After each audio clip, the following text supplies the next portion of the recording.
జై శ్రీరామ్ అందరికీ నమస్కారం వెల్కమ్ టు న్యూస్ అఖండ నేను మీ కస్తూరి శ్రీధర్ మిత్రులారా మీకందరికి కూడా జవహర్లాల్ నెహ్రూ యూనివర్సిటీకి సంబంధించినటువంటి ఒక కీలకమైన అప్డేట్ అయితే తీసుకొచ్చిన ఈ న్యూస్ మాత్రం సూపర్గా ఉంటుంది ఖచ్చితంగా మీకు నచ్చుతుంది కూడా ఓకేనా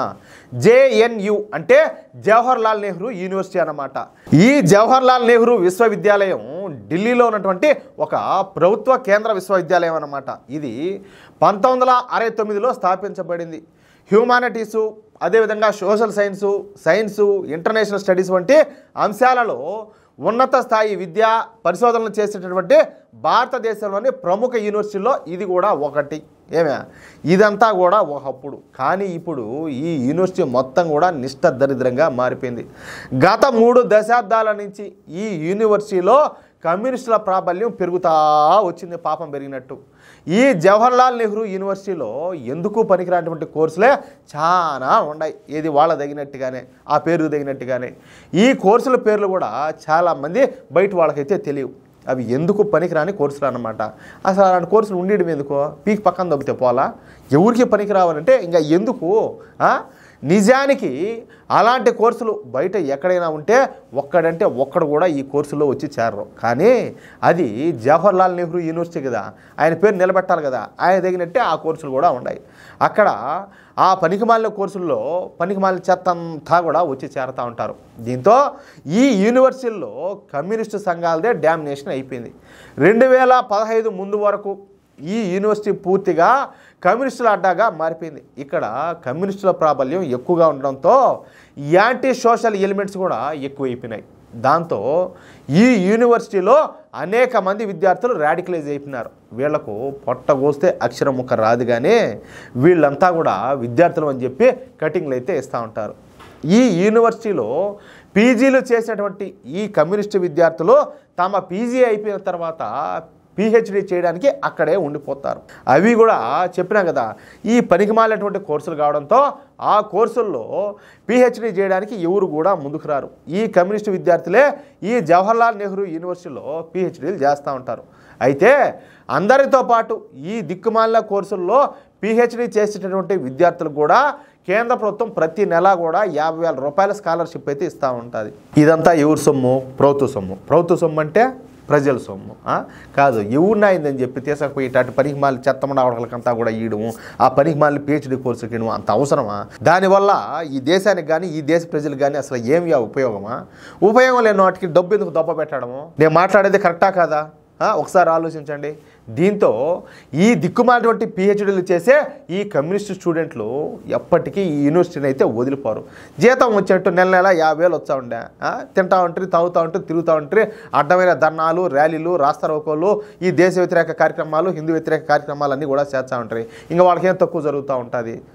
అందులోనూ ఆడ మగ తేడా అసలే ఉండదు విచ్చలవిడితనం ఎక్కువైపోయి ఉంటుంది గబ్బు చేస్తూ ఉంటారు మన భారతీయ సంస్కృతిని సాంప్రదాయాన్ని కూడా కనీసం ఏం లే ఇంకా నేను నా నోటితో చెప్పలేను అంత దరిద్రంగా ఉంటుంది వీళ్ళు చేసే పనులు ఇకపోతే వీళ్ళు ఏం చేస్తారు తెలిసిన ఒక పిహెచ్డీ అయిపోయింది అనుకో మళ్ళీ అక్కడే ఉండి ఇంకొక పిహెచ్డీ అంట ఆడనే ఉండిపోతారు అంటే సెటిల్ అయిపోతారు ఇంకా ఆడనే ఇక్కడ మరొక విచిత్రం ఏంటంటే ఈ జవహర్లాల్ నెహ్రూ యూనివర్సిటీలో ప్రొఫెసర్ల కంటే ఇక్కడ పిహెచ్డీలు చేసేటటువంటి ఈ విద్యార్థుల వయసే ఎక్కువగా ఉంటుంది మామూలుగా మీరు తెలిసినో లేదో ఈ పిహెచ్డీ చేసేవాళ్ళు కొంతమంది ఉంటారు వాళ్ళ వయసు స్వామి మా నాయన గారి వయసు ఉంటుంది అంత వయసు ఉంటుంది ఇప్పుడు కూడా చదివి వాళ్ళు ఏం సాధిద్దామనో ఈ దేశానికి ఏం చేద్దామనో నాకు తెలియదు కానీ అదే చెప్పేది ప్రజల సొమ్మంతా కూడా ఇట్లా అడ్డమైన వాటికన్నిటి కూడా దొబ్బ పెడతాను ఇప్పటికీ కూడా తెలియకుండా ఒక్కొక్కటిగా అన్నీ ప్రక్షాళన చేసుకుంటా రావాలా అది సరే ఈ యూనివర్సిటీలో ప్రతి సంవత్సరం స్టూడెంట్స్ ఎన్నికలు అయితే జరుగుతూ ఉంటాయి ఒకవైపు కమ్యూనిస్టు విద్యార్థి సంఘాలన్నీ కలిసే పోటీ చేస్తూ ఉంటే మరొక వైపు ఏబీవీపీ ఒక్కటే పోటీ అయితే చేస్తుందన్నమాట అంటే ఇవన్నీ ఒక పక్క ఏది కమ్యూనిస్టు సంఘాలకు సంబంధించినటువంటి ఇవన్నీ కూడా ఇవి ఏబీవీపీ ఒకటే ఒక పక్కన అయితే ఈసారి ఈ కమ్యూనిస్టు విద్యార్థి సంఘాల మధ్యన విభేదాలు అయితే వచ్చాయి ఈ విద్యార్థి సంఘాలు రెండుగా చీలిపినాయి చూడండి ఒక వర్గంలో ఏఎస్ఏ డిఎస్ఎఫ్ విద్యార్థి సంఘాలు ఉంటే అలాగే మరొక వర్గంలో ఎస్ఎఫ్ఐ అలాగే బిఏపిఎస్ఏ ఏఎస్ఎఫ్ పిఎస్ఏ విద్యార్థి సంఘాలు కూటమిగా ఏర్పడినాయి ఇక ఎన్నికల తేదీ వచ్చింది నిజానికి ఈ రోజున ఎన్నికలైతే జరగాల్సి ఉన్నది, కానీ ఎన్నికలైతే జరగల. కారణం అనేది కూడా చెప్తా మీకు, ఓపిక పట్టండి ఒకరువా. జేఎన్యూ ఎన్నికల కమిషను ఈ యూనివర్సిటీ ఎన్నికలను క్యాన్సిల్ చేసి పారేసింది. ఇక ఇప్పుడప్పుడే ఎన్నికలు నిర్వహించమని చెప్పేసి ఖచ్చితంగా చెప్పేసింది. ఎందుకంటే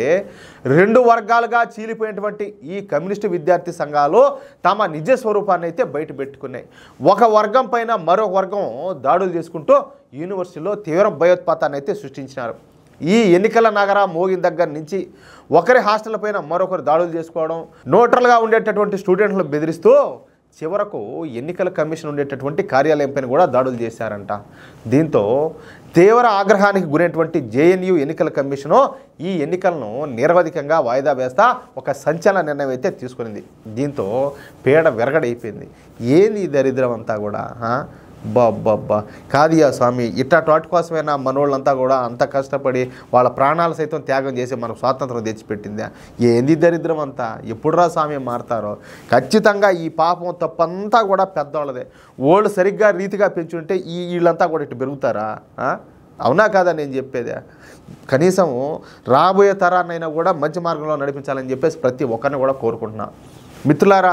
ఈ న్యూస్ కనుక మీకు నచ్చినట్లయితే ఖచ్చితంగా ఈ న్యూస్ నలుగురికి షేర్ చేయండి. అదేవిధంగా ప్రతి ఒక్కరు కూడా మీ యొక్క అమూల్యమైన అభిప్రాయాలను తప్పనిసరిగా కామెంట్ రూపంలో తెలియజేయండి. అలాగే